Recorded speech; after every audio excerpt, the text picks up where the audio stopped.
நாம எங்க ஆளுங்கட்சி எதிர்கட்சி அப்படின்னு எதிர் வரிசையில் உட்கார்ந்து இருந்தாலும் தமிழ்நாட்டுடைய வளர்ச்சின்னு வரும்போது நாம் அனைவரும் ஒரே வரிசையில முன் வரிசையில் நின்று உழைக்கணும்னு நான் விரும்புகிறேன். மாண்புமிகு பேரவைத் தலைவர் அவர்களும் மாண்புமிகு முதலமைச்சர் அவர்களும் இன்னைக்கு எதிர்கட்சி தலைவராக இருக்கிற நானும் ஒரே காலேஜ்ல படிச்ச ஓல்டு ஸ்டூடெண்ட்ஸ்.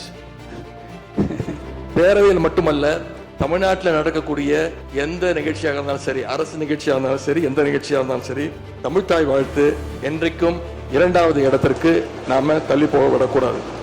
இந்த அரசு அதற்கு அனுமதிக்க கூடாது என்று நான் இங்கே கேட்டுக்கொள்கின்றேன். திராவிட முன்னேற்ற கழகத்துடைய தலைமையில் தேர்தலை சந்திச்சு வென்ற தோழமை இயக்க சட்டமன்ற உறுப்பினர்களுடைய ஆதரவோடு ஆட்சி அமைத்திருக்கக்கூடிய புதிய அரசிற்கும் மாண்பு முதலமைச்சர் அவர்களுக்கும் என்னுடைய வாழ்த்துக்களை நான் மீண்டும் தெரிவித்துக் கொள்கின்றேன். Periyar Maniammai Institute of Science and Technology, Tanjavur. BTech Biotechnology with specialization in computer science and biology.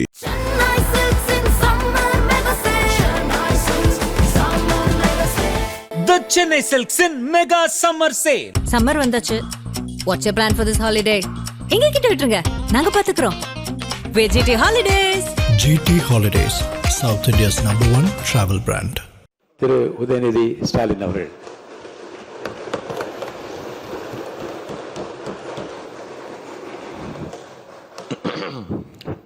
மாண்புமிகு பேரவைத் தலைவர் அவர்களே, துணைத் தலைவர் அவர்களே, முதலமைச்சர் அவர்களே,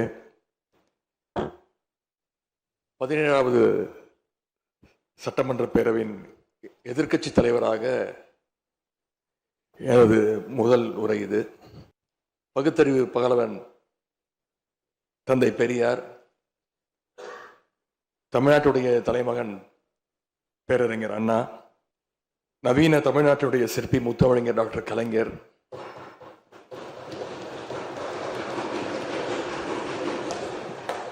இந்தியாவுக்கே வழிகாட்டிய திராவிட மாடல் ஆட்சியை தந்த திராவிட முன்னேற்ற கழகத்துடைய தலைவர் திரு முத்துவேல் கருணாநிதி ஸ்டாலின் என எங்களுடைய தலைவர்களை எல்லாம் வணங்கி என்னுடைய இந்த உரையை துவங்குகின்றேன்.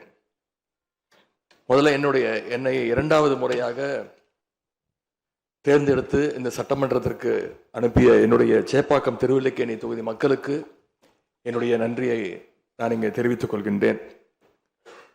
அதே போல எங்கள் தலைவர் தலைமையிலான திராவிட முன்னேற்ற கழகத்துடைய கூட்டணிக்கு 1,52,82,782 வாக்குகளை தந்த தமிழ்நாட்டு மக்களுக்கு என்னுடைய நன்றியை நான் தெரிவித்துக் கொள்கின்றேன். அதேபோல எங்களுடைய கூட்டணி சட்டமன்ற உறுப்பினருடைய வெற்றிக்காக உழைத்த திராவிட முன்னேற்ற கழகத்துடைய அனைத்து நிர்வாகிகளுக்கும், முத்தமிழறிஞர் டாக்டர் கலைஞருடைய உயிரினும் மேலான அன்பு உடன்பிறப்புகளுக்கும், தோழமை இயக்க தலைவர்களுக்கும் தொண்டர்களுக்கும் என்னுடைய நன்றியை நான் தெரிவிச்சுக்கிறேன். இந்த அவையில என் கூட நின்று எனக்கு வழிகாட்டக்கூடிய எதிர்க்கட்சி துணைத் தலைவர் அண்ணன் திரு KN நேரு அவர்களுக்கும், எங்களுடைய கொறடா அண்ணன் வேலு அவர்களுக்கும், துணை கொறடா அண்ணன் திரு கோவி செழியன், செயலாளர் அண்ணன் திரு தங்கம் தென்னரசு, பொருளாளர் அண்ணன் திரு MRK பன்னீர்செல்வம் ஆகியோருக்கும், கழக சட்டமன்ற உறுப்பினர்களுக்கும் என்னுடைய நன்றியை நான் தெரிவிச்சுக்கிறேன். சட்டமன்றத்தில் நேற்று நாம அத்தனை பேரும் பதவி பிரமாணம் செஞ்சுக்கிட்டோம். அதன் பின்பு இன்னைக்கு முதல் நடவடிக்கையா பேரவைத் தலைவரை இன்றைக்கு தேர்ந்தெடுத்திருக்கிறோம். வரலாற்று சிறப்புமிக்க இந்த சட்டப்பேரவையில் மாண்புமிகு பேரவைத் தலைவராக தேர்ந்தெடுக்கப்பட்டிருக்கக்கூடிய உங்களுக்கும், துணைத் தலைவராக தேர்வு செய்யப்பட்டிருக்கக்கூடிய திரு ரவிசங்கர் அவர்களுக்கும், எங்களுடைய தலைவர் சார்பாகவும் கழக சட்டமன்ற உறுப்பினர்கள் சார்பாகவும் மீண்டும் என்னுடைய வாழ்த்துக்களை நான் தெரிவிச்சுக்கிறேன். மாண்புமிகு பேரவைத் தலைவர் அவர்களே, இங்கே ஏற்கனவே எல்லோரும் குறிப்பிட்டது போல நானும் கேள்விப்பட்டிருக்கேன். நீங்க எப்பொழுதுமே சிரித்த முகத்துக்கு சொந்தக்காரர்னு கேள்விப்பட்டிருக்கிறேன். அது மட்டும் இல்லை, எல்லோருடையும் மிகுந்த அன்போடு பழகக்கூடியவர் அப்படின்னு பலர் சொல்லி நான் கேள்விப்பட்டிருக்கிறேன். இதே சட்டப்பேரவையில் 1980ஆம் ஆண்டு தேர்தலையும் 2011 சட்டமன்ற தேர்தலையும் நீங்க வெற்றி பெற்று ஒரு சிறந்த சட்டமன்ற உறுப்பினராக நீங்க பணியாற்றி இருக்கிறீங்க. எனவே பேரவையுடைய மரபுகளும் விதிகளும் உங்களுக்கு புதுசு கிடையாது. நீங்க தேர்ந்தெடுக்கப்பட்ட இப்பொழுது சேர்த்து 3 முறையும் ஆளுங்கட்சி உறுப்பினராக சட்டமன்றத்துக்குள்ள நீங்க வந்திருக்கிறீங்க. இந்த முறை எதிர்க்கட்சிகளையும் அரவணைச்சு செயல்படுகின்ற ஒரு பேரவை தலைவரா நீங்க பொறுப்பேற்றிருக்கிறீங்க. அந்த பொறுப்புல ரொம்ப சிறப்பா நடுநிலைமையோடு செயல்படுவீங்க அப்படிங்கிறது தான் எங்க அத்தனை பேருடைய எதிர்பார்ப்பு. அதே போல ஒரு எளிய பின்னணியிலிருந்து வந்த முதன்முறையாக சட்டமன்ற உறுப்பினராக பொறுப்பேற்றிருக்கக்கூடிய மக்களால் தேர்ந்தெடுக்கப்பட்டிருக்கக்கூடிய திரு மாண்புமிகு ரவிக்குமார் அவர்கள் பேரவையினுடைய துணைத் தலைவராக உங்களுக்கு உறுதுணையாக இருந்து இந்த அவையை வழிநடத்துவார் அப்படின்னு நாங்கள் அத்தனை பேரும் நம்புகிறோம்.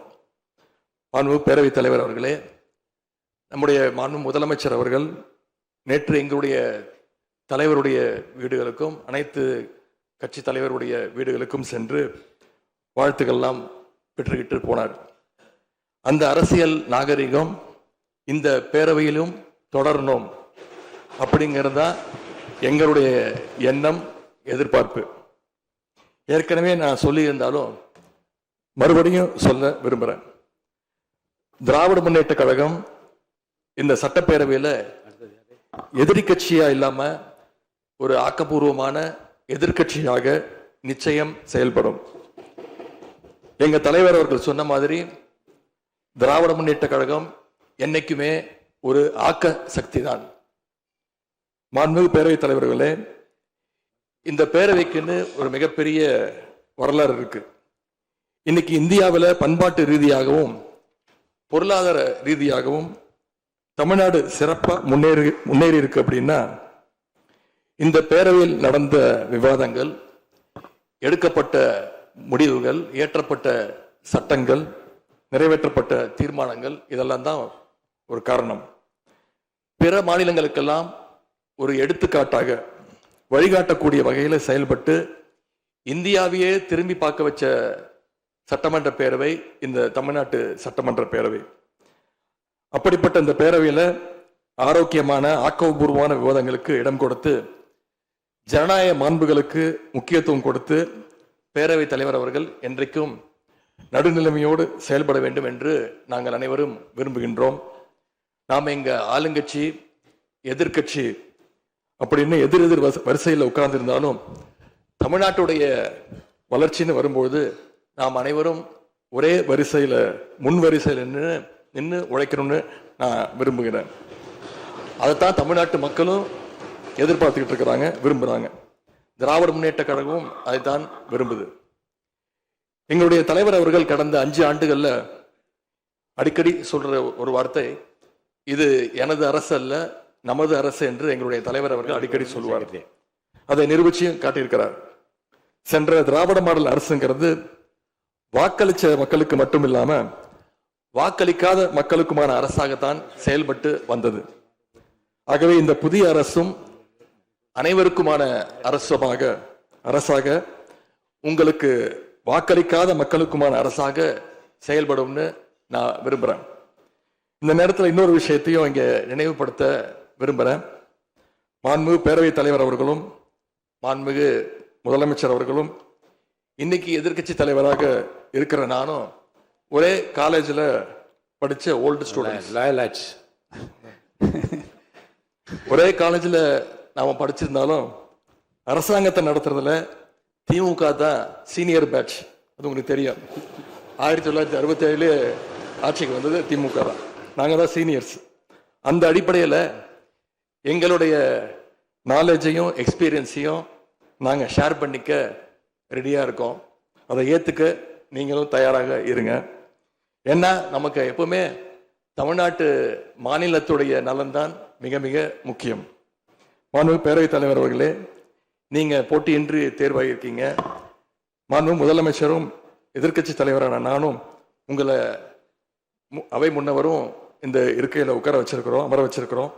இன்னைக்கு உங்க கையை பிடிச்சி அழைச்சிட்டு வந்து உட்கார வச்சிருக்கிறோம். இனி எங்க ரெண்டு தரப்பையும் நீங்க தான் கையை பிடிச்சி அரவணைச்சு கோவம் இல்லாம கோவப்படாம, நீங்க கோவப்பட மாட்டீங்கன்னு தெரியும், உங்களை கோவப்படுத்துற மாதிரி எந்த செயலையும் நாங்கள் செய்ய மாட்டோம். சட்டமன்ற ஜனநாயகத்தில் ஆளுங்கட்சி காதுகளாகவும் எதிர்கட்சி குரலாகவும் இருக்க வேண்டும். அதில் தான் இந்த அவையுடைய பெருமை நிச்சயம் அடங்கி இருக்கு.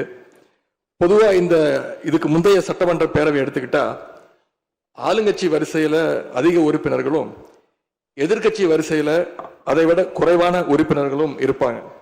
ஆனா இந்த முறை கிட்டத்தட்ட ஆளுங்கட்சிக்கு இணையான எதிர்கட்சி வரிசை வலிமையா இன்னைக்கு அமைஞ்சிருக்கு. அதுதான் இந்த பேரவையுடைய இன்னொரு கூடுதல் சிறப்பு. இதன் மூலமா தமிழ்நாட்டு மக்கள் ஒரு முக்கியமான செய்தியை நமக்கு சொல்லி இருக்கிறாங்க. அது என்னன்னா, எதிர்கட்சி வரிசை மிக மிக வலிமையாக இருந்து இந்த அரசை, புதிய அரசை வழிநடத்தணும், ஆக்கப்பூர்வமான விமர்சனங்களை முன்வைக்கணும் அப்படின்னு மக்கள் நமக்கு சொல்லி இருக்கிறாங்க. நான் நம்புறேன். ஆகவே மக்களுடைய எண்ணத்தை பிரதிபலிக்கிற மாதிரி எங்களுடைய பணிகள் நிச்சயம் இருக்கும். மாண்பு பேரவைத் தலைவர் அவர்களே, இந்த அரசு பொறுப்பேற்ற நிகழ்ச்சியில் நடந்த ஒரு நிகழ்வை இங்க நான் சுட்டிக்காட்ட விரும்புகின்றேன். ஏற்கனவே சுட்டி காட்டியிருக்கிறாங்க. அந்த நிகழ்ச்சியில தமிழ்தாய் வாழ்த்து 3வது இடத்துக்கு தள்ளப்பட்டிருக்கு.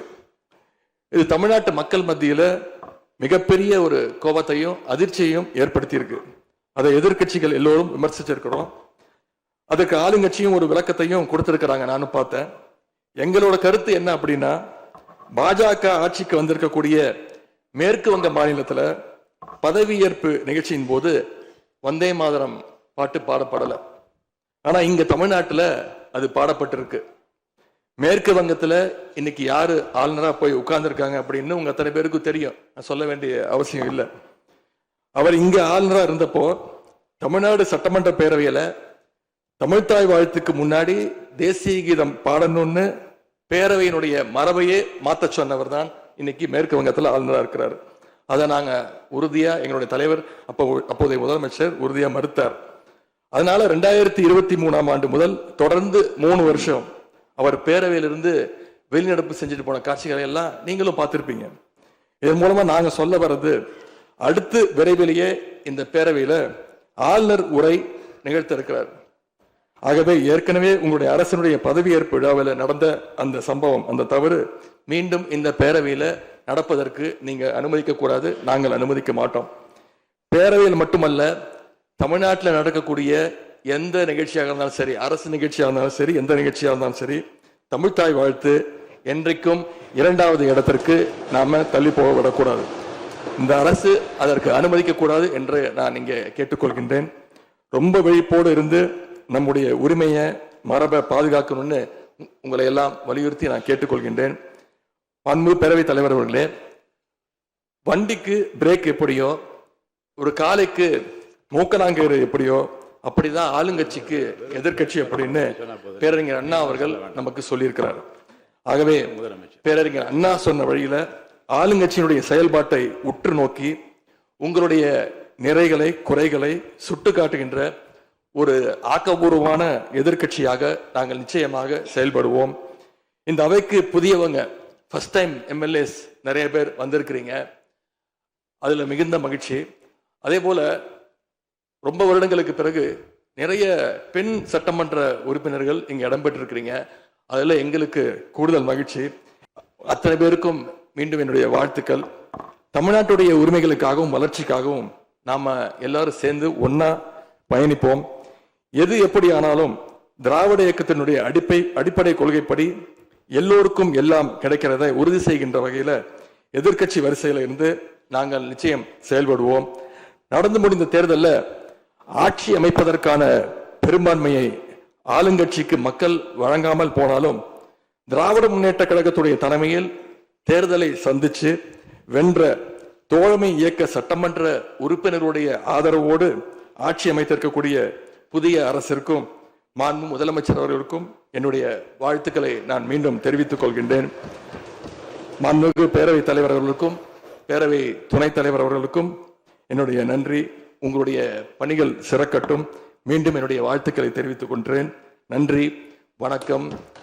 வெல்க தமிழ், வாழ்க தமிழ்நாடு, மக்களை பிரிக்கும் சனாதானம் நிச்சயம் ஒழிக்கப்பட வேண்டும். நன்றி, வணக்கம். Periyar Maniammai Institute of Science and Technology, Tanjavur. BTech Biotechnology with specialization in computer science and biology. Chennai Silks in summer mega sale. Chennai Silks summer mega sale. The Chennai Silks in Mega Summer Sale. Summer வந்தாச்சு. What's your plan for this holiday? எங்க கிட்ட விட்டுருங்க, நாங்க பாத்துக்கிறோம். VGT Holidays. GT Holidays, South India's #1 travel brand.